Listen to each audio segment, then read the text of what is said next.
you bring a different perspective on the Chiefs, both of you do, than Vahe and others who have covered the Chiefs from afar. From afar, Brooke, what did you know about the Chiefs? What were your kind of observations about this team from your perspective in the Oklahoma press box? I mean, I think that looking at what it will be, the way that the team is kind of shaped up, the way that I kind of relate things is I relate them to things that I know. And so when I look at the makeup of this team and the storylines going into camp, it reminds me of a Big 12 team.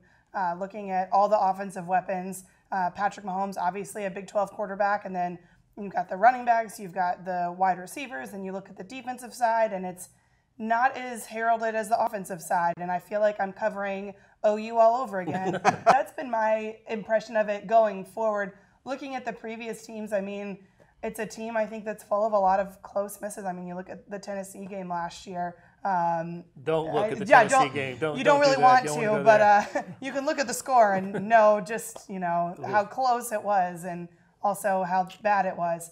But you look at I think that this is a franchise that has a lot of hope for the future, and it's really built up because of the misses of the last couple of years. So it kind of feels like it's been a slow build for a while, but now the foot's on the gas full throttle. And I mean, it doesn't seem like it's Super Bowl or bust this year, but kind of. I mean, that's just the impression that I've gotten from afar, and maybe that'll change once I get into training camp and realize what the guys are saying, what the expectations are. But that's just what I've seen from down the turnpike in Oklahoma. Lynn, same question. What were your kind of thoughts of this team from afar? Well, I think the thing that stands out to me was last year, that season opener, because I remember watching that with some people, and of course Alex Smith having the Utah connection, just watching that game against the Patriots and how good they looked, and obviously later on in the season it was sort of like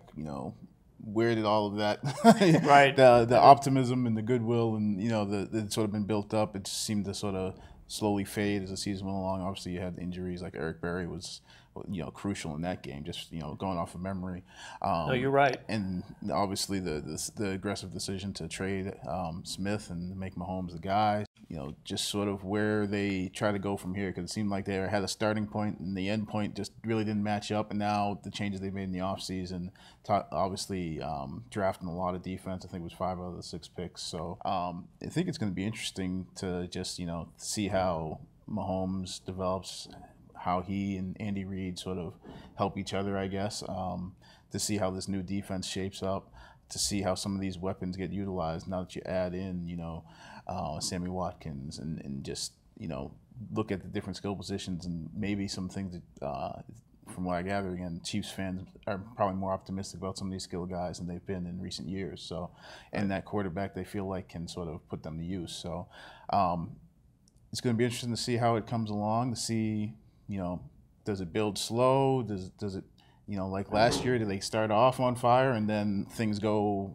where they go? I mean, it's all the sort of things that I think that's part of the optimism going into the season is people feel good about certain things, but you never really know.